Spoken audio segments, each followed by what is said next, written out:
I had a wonderful time with Muhammad Ali.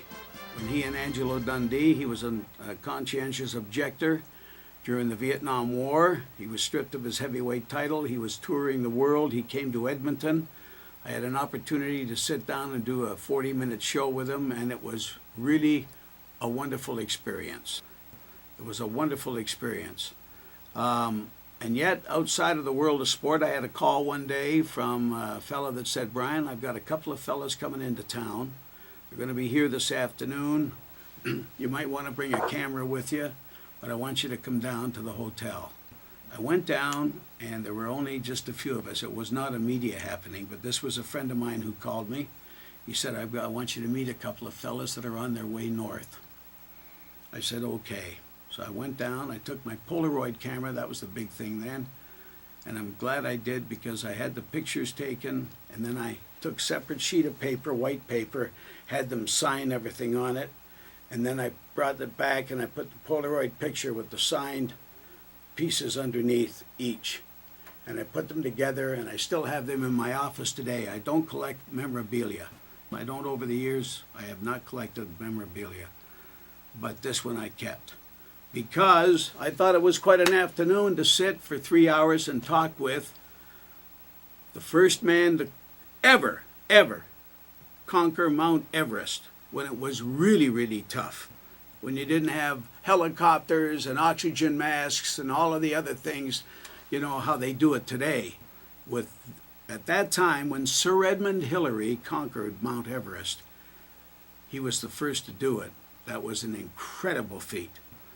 And the man who was with him was the first man ever to step on the face of the moon, astronaut Neil Armstrong.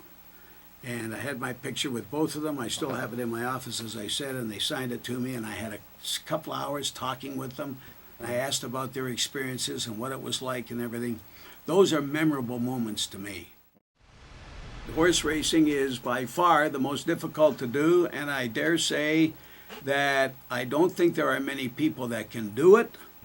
And I'm happy to say that it may sound like I'm bragging a little, but I was very good at it.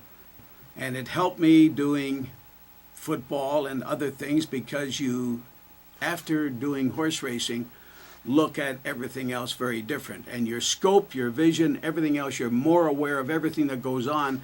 Because in horse racing, if you have a 7-furlong race, it's going to take about 1 minute and 34 seconds. And I could go through a field of 10, 11, 12 horses in 1 minute and 34. I could go through them a couple of times. I even got to the point where they're at the top of the stretch coming for the wire, and it's a duel, and I even knew who the jockeys were. I got everything. I mean, after a while doing it, it became second nature.